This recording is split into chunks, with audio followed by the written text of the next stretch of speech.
Well, this week marks the anniversary of the atomic catastrophes on Hiroshima and Nagasaki, Japan. Today, Japanese attention turns to other nuclear concerns. Tensions in Japan are rising over the radioactive water leaking into the Pacific Ocean from the country's crippled Fukushima Daiichi nuclear plant, which was devastated by the earthquakes and tsunami of 2011. Joining me now in studio to discuss the radioactive leak is Paul Gunter, director of the Reactor Oversight Project at beyondnuclear.org. Thank you for being here, Paul. We really appreciate your presence. Now, I'm going to start off by asking you, can you tell us how long the contaminated water has been, how long the contamination has been leaking into the water? Very likely since the explosions and the meltdown at Fukushima Daiichi in March of 2011. Wow, that is quite a long time.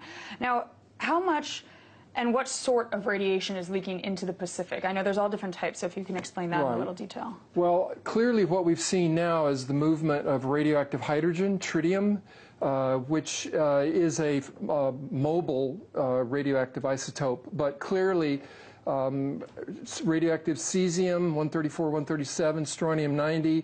We're seeing a full range of radioactive contaminants now moving, which indicate that the damaged cores of these reactors, the meltdowns themselves, are now contributing to the contamination of the Pacific Ocean and groundwater that's moving at about a rate of 300 to 400 metric tons per day. So, but these numbers are really only approximations and will vary, but clearly a lot of radioactivity is moving through groundwater into the ocean. Now, why is the plant continuing to leak? You'd think they would have, or maybe they already have, taken steps to contaminate some of this leakage. Well, they have, you know, TEPCO, Tokyo Electric Power Company, put up a temporary wall between the reactor wreckage and the ocean, but this has really acted nothing more than just like a dam, so that the water is building up behind the dam, and now it's breached the dam, it's spilling over, and the radioactive contamination is moving into the Pacific. But you know, right now we're seeing the Japanese government is in chaos. The fact that the revelation of this extensive contamination is coming now more than 2 years after the accident occurred indicates that it's completely out of control. And the command and control is in chaos in Japan right now. And really the big question is, why aren't they calling international aid to address the radioactive contamination of the Pacific Ocean? Why do you suspect they aren't calling international aid? The problems are, I think, clearly that there's no transparency, and the government and the industry, as documented by the Japanese Diet, their Congress, is that there's been a collusion all along.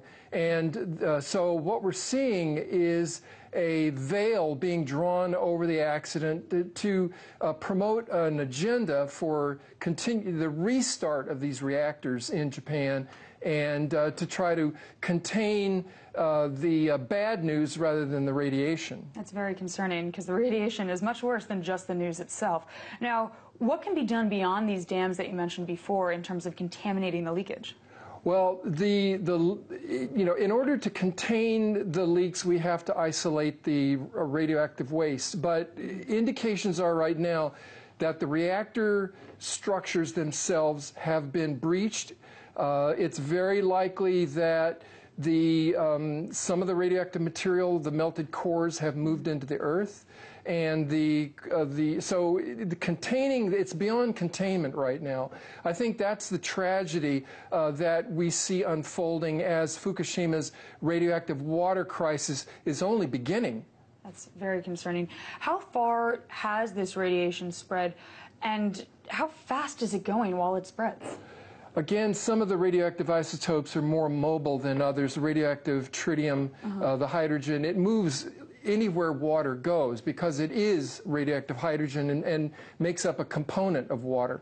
So the spread of the contamination is only going to be as effectively monitored as the technology is out there.